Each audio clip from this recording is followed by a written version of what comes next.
Alright. Hello, everyone. Well, the MTA did it. They finally approved congestion pricing again for the third time. This has just been a whirlwind circus, a circle, whatever you want to call it at this point, to think that Governor Hochul suspended the program back in June, and now here we are again, right after the election. She surprises everyone, and she decides, let's just reinstate congestion pricing. So, we're obviously using this today as a template, because believe me, we got to talk about the board meeting. That's what this video really is about, to discuss the board meeting in a sense. But before we get into that, there is a little video montage that we are going to play for you as we go along here of some random clips I took today. And this was, I think, after what happened. Yeah, it's just the aftermath of what happened. But I want to acknowledge something about how the MTA is using congestion pricing as a tool. They're claiming that they're going to try to replace the cars in the Lexington Avenue line, okay? So look at this. When I had to go to Bowling Green today, and this is what I don't understand. How in the world does my 7 train have air conditioning? The whole ride, alright? Even on the W line, when I was transferring at Queensboro Plaza to make up some time, I actually made up a lot of time today, believe it or not, despite being late. Because the board meeting was 11 o'clock. But look at this. See this? You explain to me how I get on at Lexington and 59th, coming from the W train. And again, they want to charge $9 for congestion pricing, just so that they can claim that they can fix this. They can fix this. Now, mind you, I was a little exhausted today. But you mean to tell me that this is, again, a ploy, a tool that they're trying to use, and it's only going to get worse? Because you're going to see on Pix 11. Alright, I'm going to start off with Pix 11 after we show you the little mini montage from today. Because there's some stuff that I need to show you regarding the Long Island Railroad and why I'm also not happy with congestion pricing going into effect.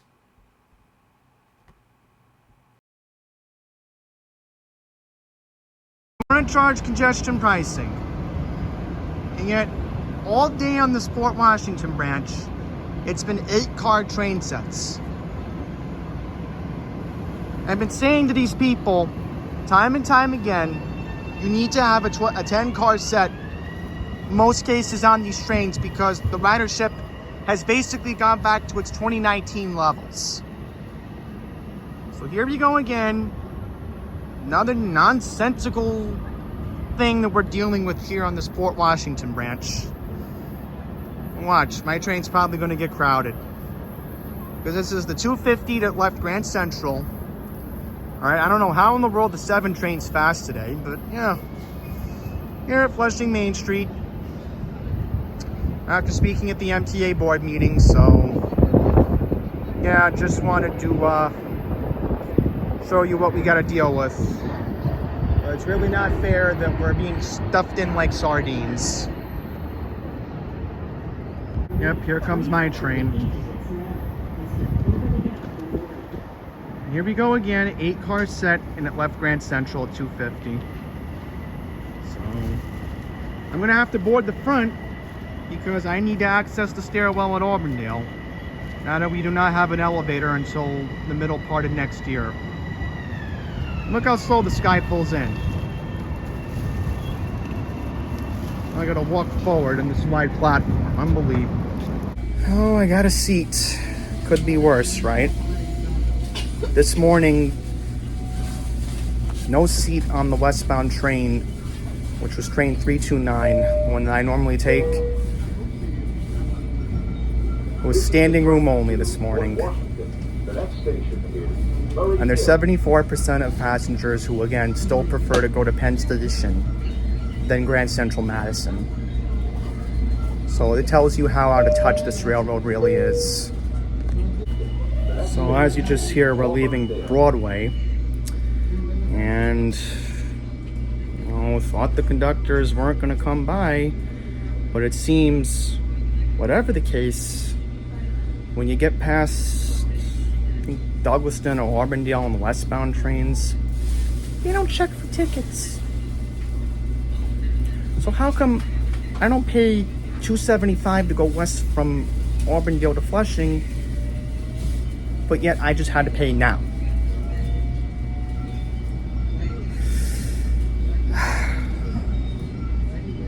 So, yes. That's all I'm gonna say for now, and yes, just unbelievable. Welcome back to the trash known as Auburndale. And as usual, this is what I'm greeted home to. And another thing that I am greeted home with, no elevator. So now we all have to take the steps until May of 2025. And we're now officially a month and a half away from congestion pricing officially starting. Could be worse. I mean, these steps are not as bad as Hollis, but yep. This is what $2.75 gets you. My shoes are almost getting caught on this. Yep, this is what we're ready to do. What a mess, guys. Just, what a mess. I'm just disgusted, and that's all I have to say. So that's it.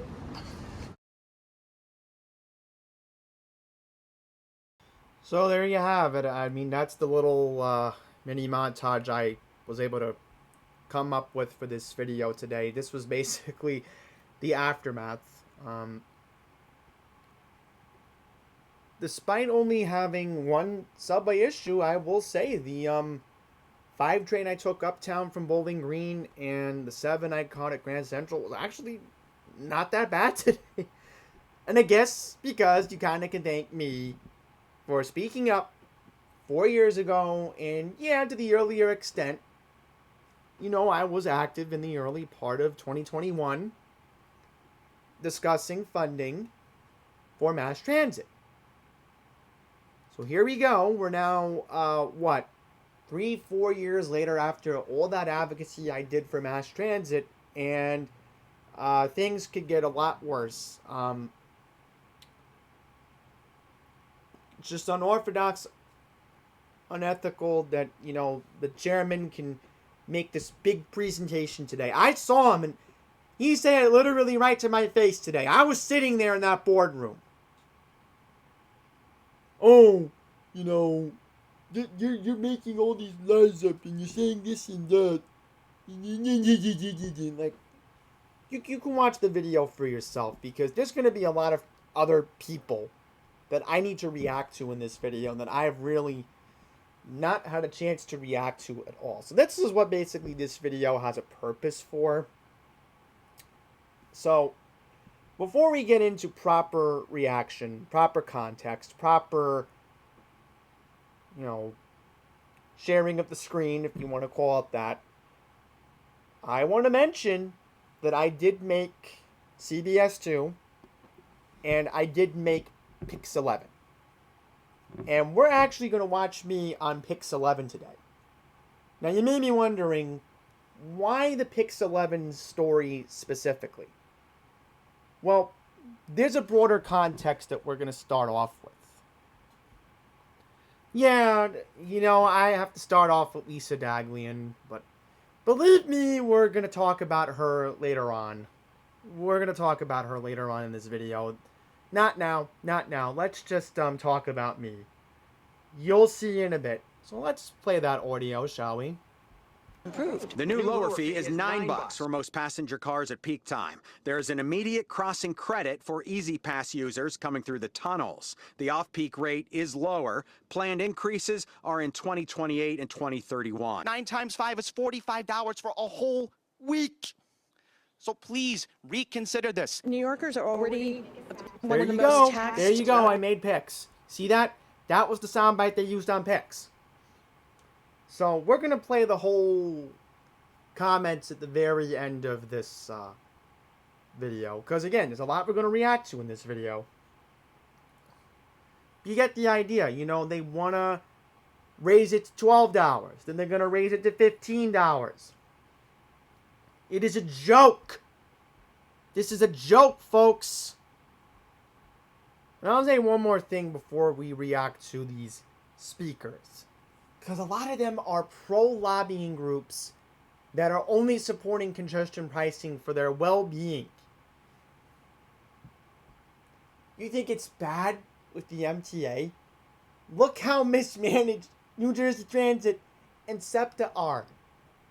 And to an extent, yeah, the MBTA in Boston can kind of fall victim to that too. So, you know, Japan, I'm going to say it. Japan and England have set the bar high for their public transportation than we do in the United States. It's a joke. Now I can understand why Yuki went back to Japan. You think Yuki wants to deal with this mess here in the United States? And honestly, guess what? The outcome of the election didn't really matter. It didn't. Because all these 4 agencies in Boston, in New York, in New Jersey, and in Philadelphia, they're all mismanaged transit agencies. All mismanaged.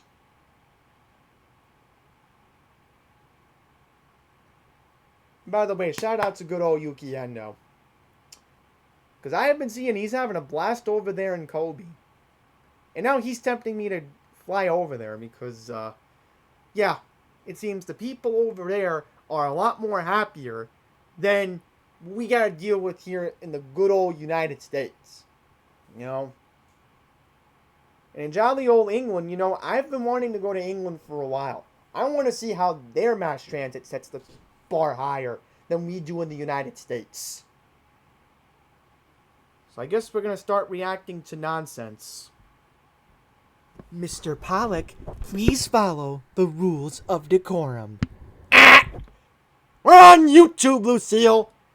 My rules. Whew, felt good to get that out of my system.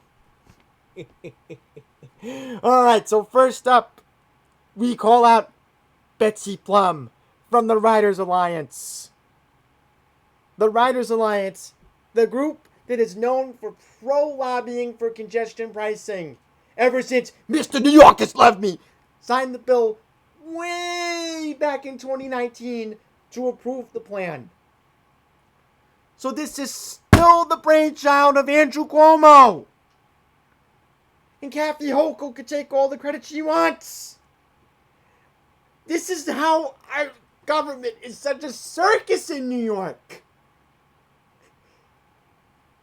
So let's watch Betsy, because this is going to be fun to hear what she has to say. A public figure, again, quote, public figure who we rarely see in the public eye.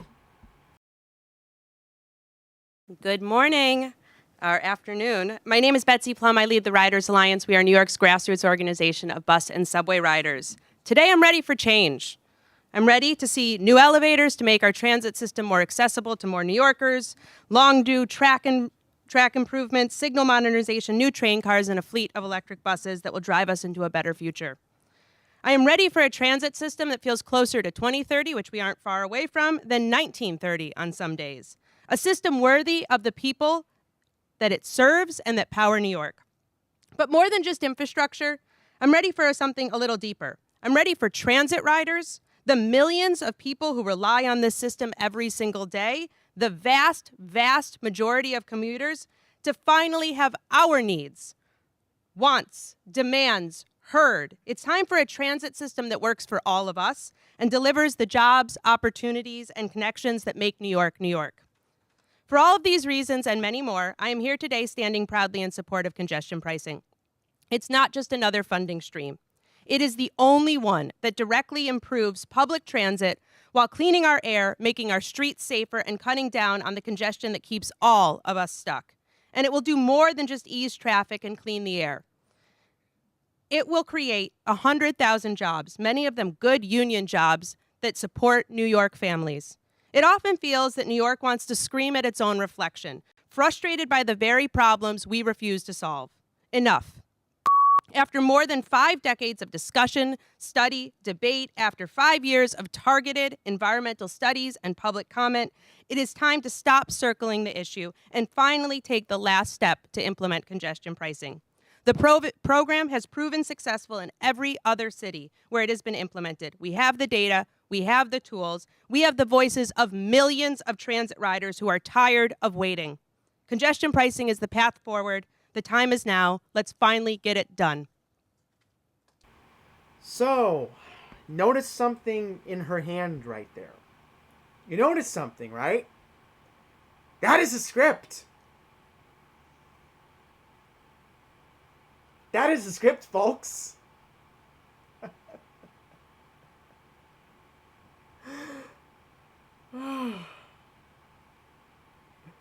You know, I'm somebody who's been an observer of people giving public speeches, political and non-political. You know, I've seen Dr. Richard Besser give speeches without a script. He is an honest person when it comes to medical. And then, of course, there's our current president-elect who likes to go off script.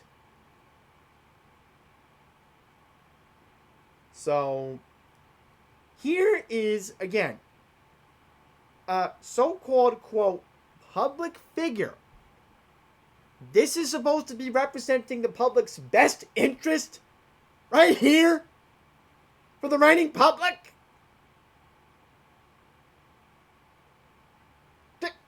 What is this? And her lackey Danny Pearlstein didn't even show up today. The guy who always does his TV interviews in my closet.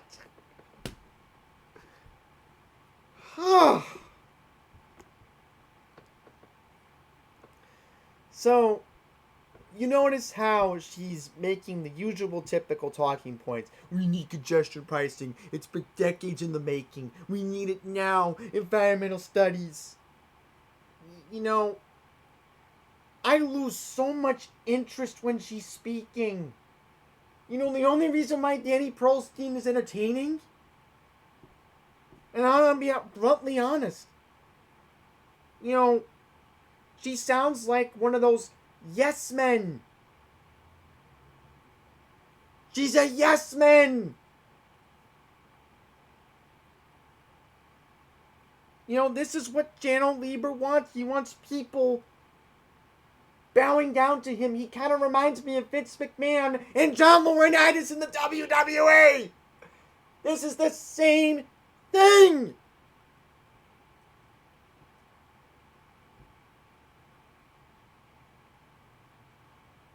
She's practically John Laurinaitis.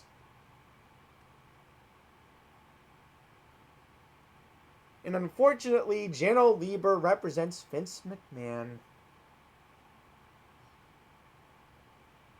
It's sad. It's so sad that we have digressed ourselves to this. At least, you know, she keeps yapping on. You know, again, at least when Danny Pearlstein talks, he kind of sounds funny when he talks. Kind of makes it entertaining.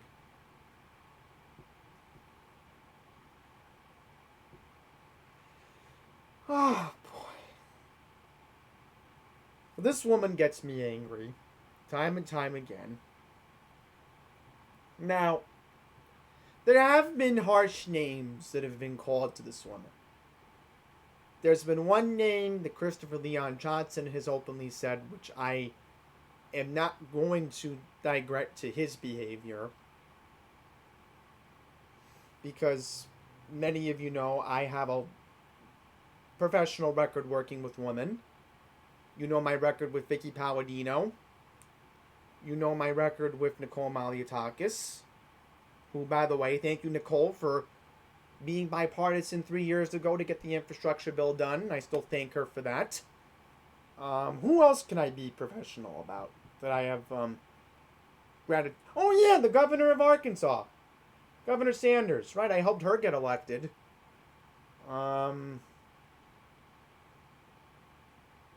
Right, there's Harriet Hagman. So, yeah, I don't want to look like the bad guy and name call and be called a misogynist. We don't do that here on Andy's Randomness. And we're not going to digress to that behavior.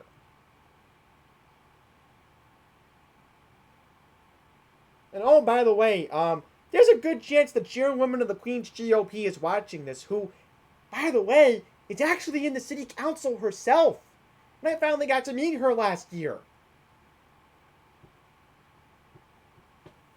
So, yeah, we're not going to do any of that. But what we are going to do next is something very interesting, and this is where it leads into the next segment. Nope. Where is he? There he is. Followed by Christopher Greif. Watch this. Muy buenos días. That's in a Puerto Rican way. I'll say in English. Good morning, everybody. Especially to Jano, Paige, Lucille, and to the rest of the board. Today is a historic day. For those in the media that need a bit of context and fact-checking, New York State always makes a trend. New York State is the first in terms of mass transit to do every single thing. Let's make it clear. The first to have a mass transit system, the first Empire State, for those in the media that need clarification, the first to implement congestion pricing within the 50 states plus territories, the first in the whole 50 states plus territories to have 98% of accessible stations with the Long Island Railroad, and will be the first state to have a trend across the entire 50 states plus territories to have a trend of having all 472 subway stations fully accessible, because New York is the Empire State and will be always making trends because New York does it best. So let's get congestion pricing up and running now, because it is fair for us to make history. And let's get this approved by now.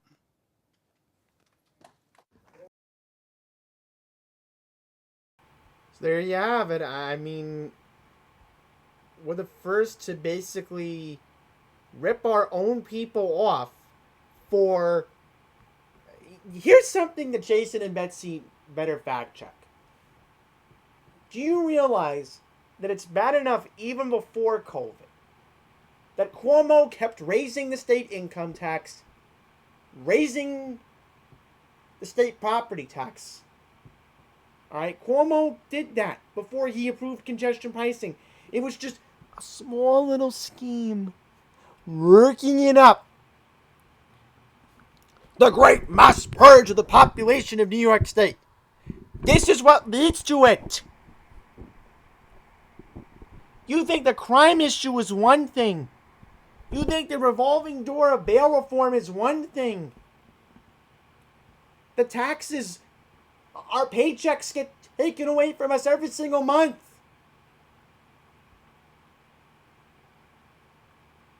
Now congestion pricing adds a dent into that problem.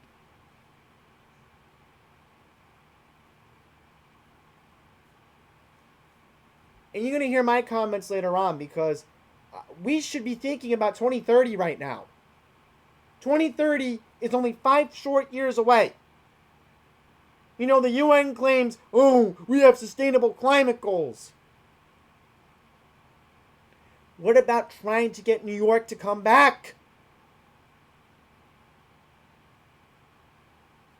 You know, everybody a long time ago wanted to be here. Frank Sinatra even said it in our motto, in our creed. It's not there anymore. I don't feel that way.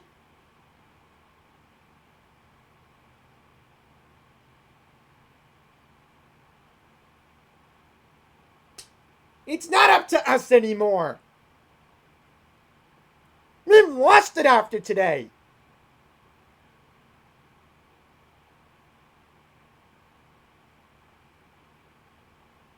And trust me when I say this, old Blue Eyes himself, being from Hoboken, you think he'd be okay if he'd have to drive his car over the Lincoln Tunnel just to get into Manhattan? Bad enough he'd have to pay the toll. They'd add this expensive burden. I know I don't want to have to use Frank Sinatra. But if Joe Piscopo was watching, I think he would agree with me.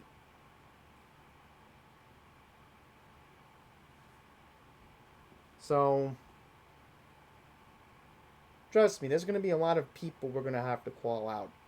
Now, Jason last night, and this guy right here, Christopher Greif, basically made slanderous remarks towards Passengers United that we're not going to say in this video because it could get me into a lot more trouble. So we're just going to keep that off the record. Yeah. It's better to just keep your mouth shut in this situation, Andy, because you don't want to get into more trouble than you already are. So, now we're going to get into the good stuff.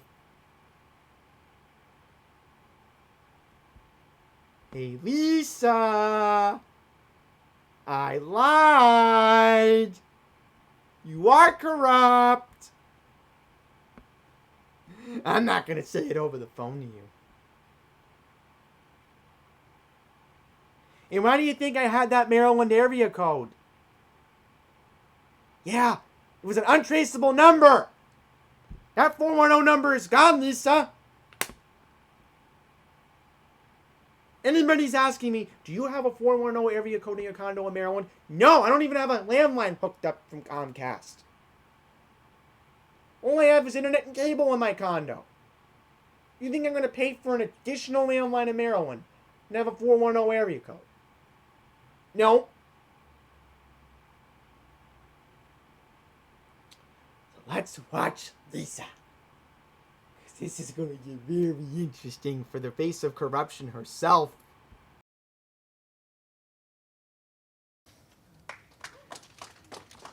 Our next speaker is Lisa Daglian, followed by Krista Fernandez. Hi, good morning. I'm Lisa Daglian, the Executive Director of the Permanent Citizens Advisory Committee to the MTA PCAC. Today, you'll have a chance to once again make history and vote yes for congestion pricing. What a difference 5 months makes. From lamenting and decrying to lauding and congratulating. We've run the gamut. You will have the opportunity to chart the path to cleaner air, safer and less congested streets, and billions of dollars in critical funding for essential transit infrastructure projects. On behalf of 4 million daily riders on subways, buses, Staten Island Rail, Long Island Railroad, Metro North, we say thank you and vote yes.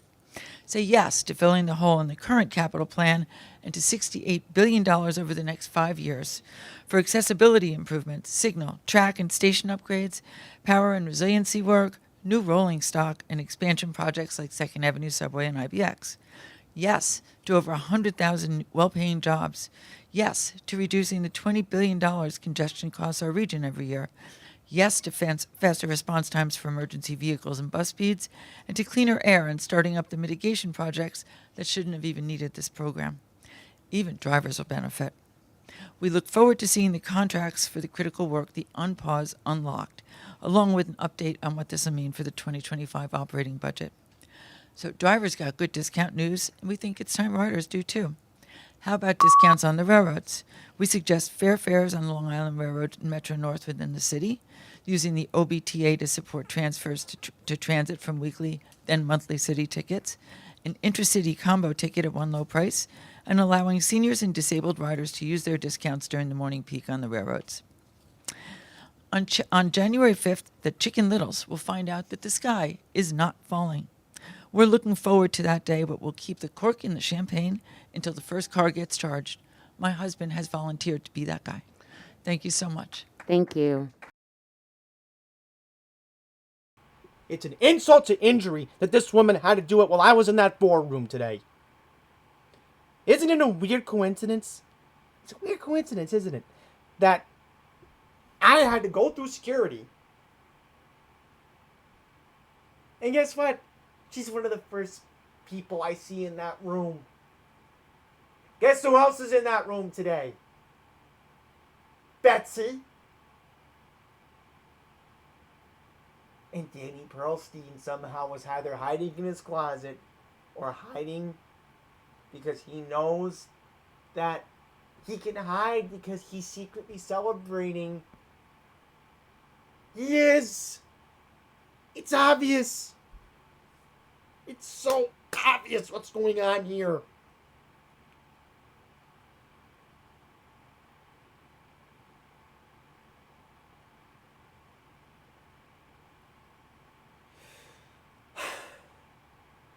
They had their own little summer of love.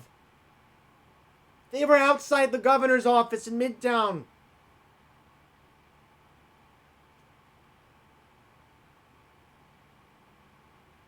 She was part of that.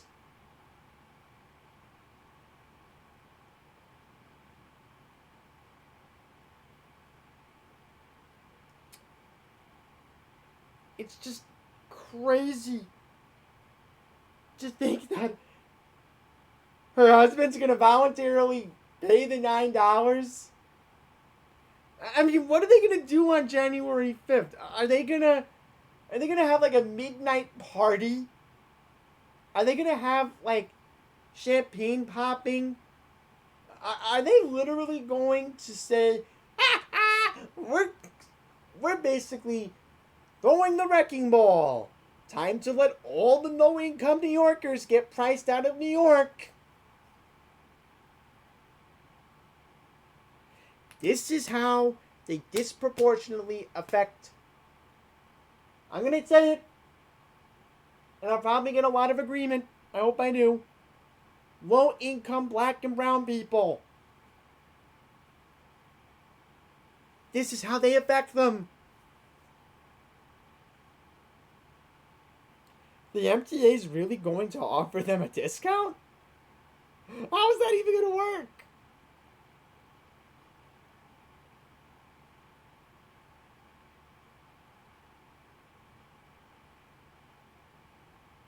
Just watch.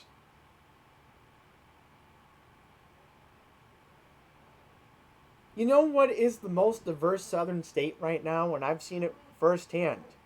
It's North Carolina. Then it's Georgia. That's where the low-income black and brown people are going to end up. They don't want to take this just because they're being punished for owning a car. They have circumstances. All right, maybe they went to a used car dealer and they got a good deal. And, you know, they can't afford the $9. Don't be surprised if you hear their stories that this particular day of November 18th, 2024, they got priced out of New York because of the elitist state of New York. This is what Silicon Valley has done to California, and now Wall Street has done the same thing to New York.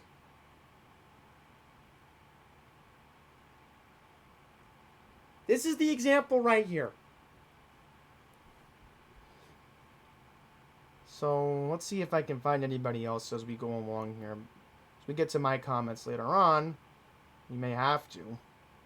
And oh, by the way, guess what? David Kopferberg signed up. There were 44 something speakers, right? Right.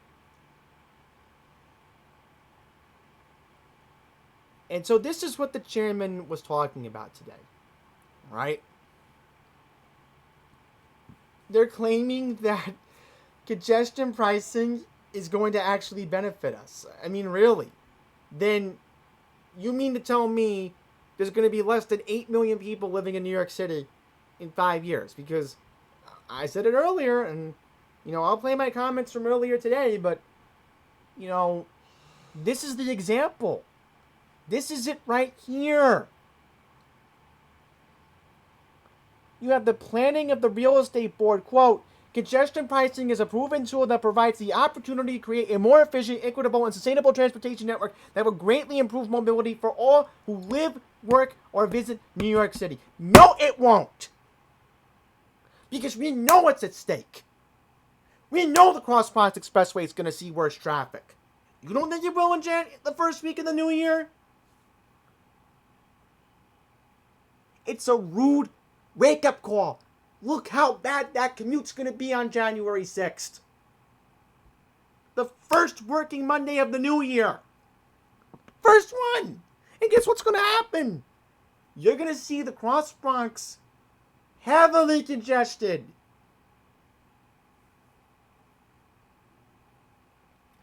And let's start off with the west side. Broadway, Columbus Avenue. All going to be jammed up. I don't even want to imagine how bad the Henry Hudson Parkway and the West Side Highway are going to be.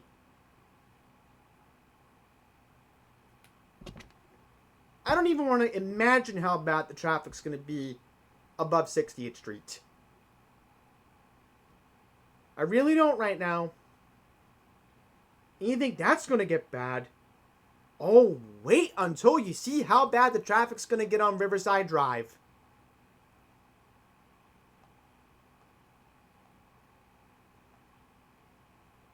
Wait until you see how bad Amsterdam Avenue's going to get.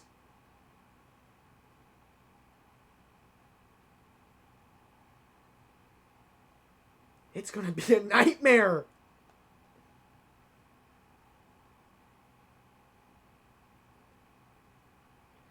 There's going to be so much traffic in Harlem on... Let's just go with Clayton Boulevard for an example. It's going to be a nightmare.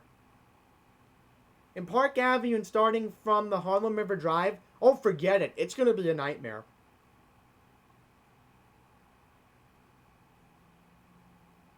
All the Central Park areas, it's going to be a nightmare.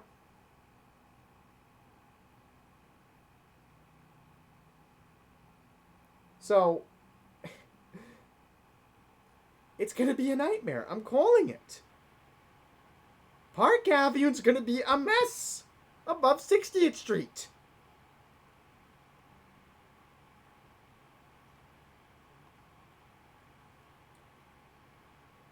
Trust me, they're not going to talk about it. How bad traffic's going to get above 60th Street. And if you live on the west side or the east side, you should be scared right now how bad the traffic's going to get. And then not only that, I saw firsthand how crowded mass transit got today. Mass transit is not going to be able to handle the amount of people coming onto it in January. It's not.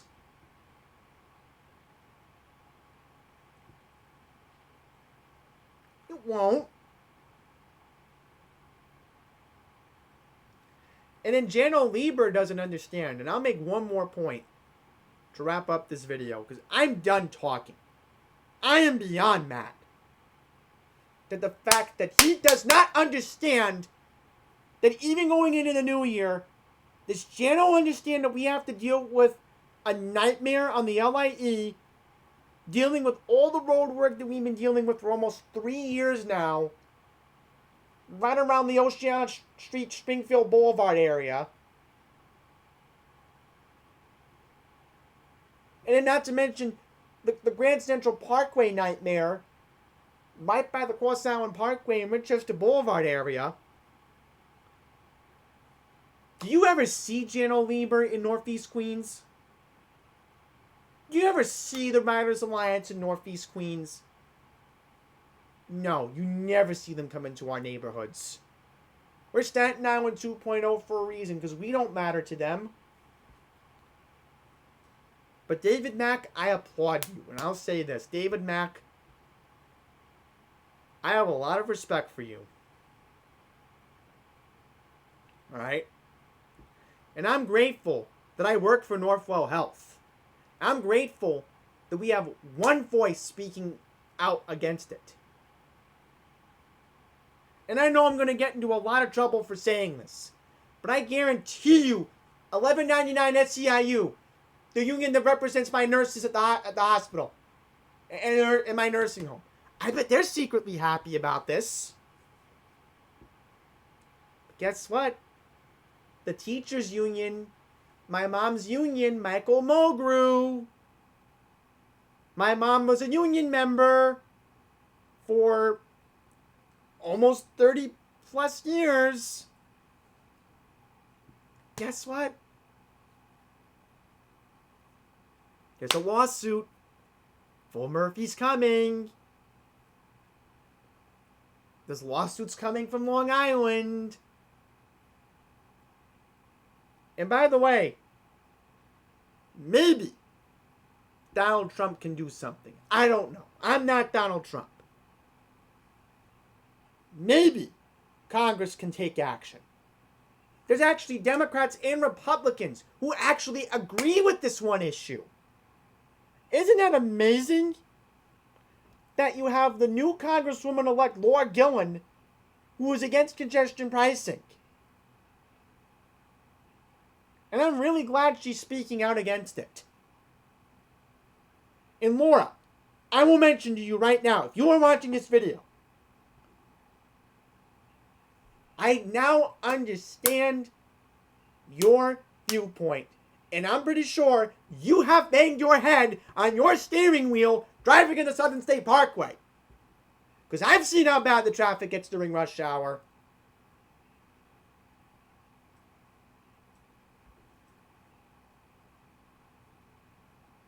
And I'll mention to any of my friends who live right on the Southern State Parkway, because I have a bunch of them away here from YouTube. They'll know what I'm saying. Their parents will agree with me that this is nonsense. They live in Long Island. They know this is another cash grab. And watch, they're not going to come to Manhattan. They're going to stay in Long Island. You think they're going to come to Manhattan? No, they won't. No, they won't.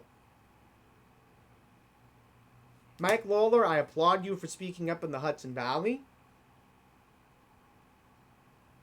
And by the way, I will mention for Ned Lamont, thank you for speaking up too in Connecticut. So I'm glad Connecticut is speaking out against this too, because Lamont's been pretty vocal about it.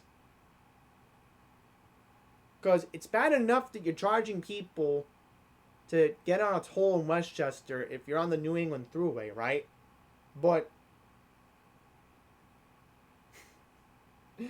this is just insult to injury.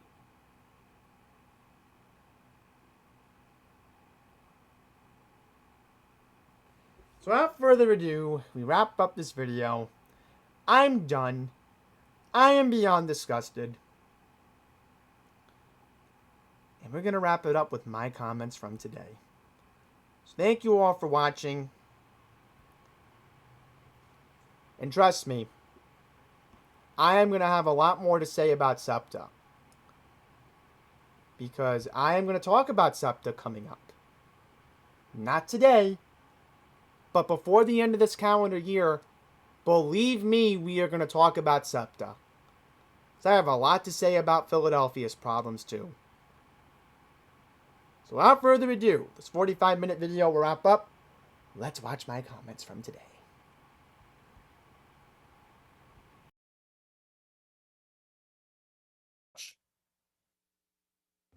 Our next speaker is Andy Pollock, followed by Ralph Rahman. My mic on? Thank you, Lucille. Good morning, MTA board. Andy Pollock, Passengers United. Well, this is going to be a day that will live in infamy. November 18th, in the year of our Lord 2024. Today could be the deciding point that could decide the fate of New York City as we know it. The governor has announced it'll be $9 to charge for congestion pricing, certainly a lot lower than when the $15 was paused back in June. And honestly, right now, and I've been hearing from the Census Bureau over the weekend, they are concerned that if congestion pricing goes through, we are at risk of losing yet again more population, just like the 2020 count. By 2030, we are at risk of losing yet again another congressional seat. More gerrymandering in our congressional districts. If you guys go through with this plan, we're going to have less than 8 million people in this city. They cannot afford $9. 9 times 5 is $45 for a whole week. So please reconsider this. There are 9 lawsuits right now. Please do not go through with this. We're going to lose population if we do so. Thank you very much. Our next speaker is... By the way, before I hit the stop record button, there is a little epilogue that I kind of forgot to mention. So as I was leaving 2 Broadway, I did get the chance to speak to board member David Jones. And I will mention that we're going to hold them accountable if the elevator at the Hollis station is not done. So, trust me, folks, the battle over the Hollis elevator is not done yet. Johnson is going to keep speaking up. I'm going to speak up about it because it has to be said. And oh, by the way, the 7th Avenue elevator on the B, D, and E line, no one's answered that question on when that's going to get done. It's like we're forgetting the memory of Melisha Goodson after she fell down the steps with her baby stroller. And what about Woodhaven Boulevard? Is that going to get done on the MR line? That ever going to get done? So that's it. Thank you for watching.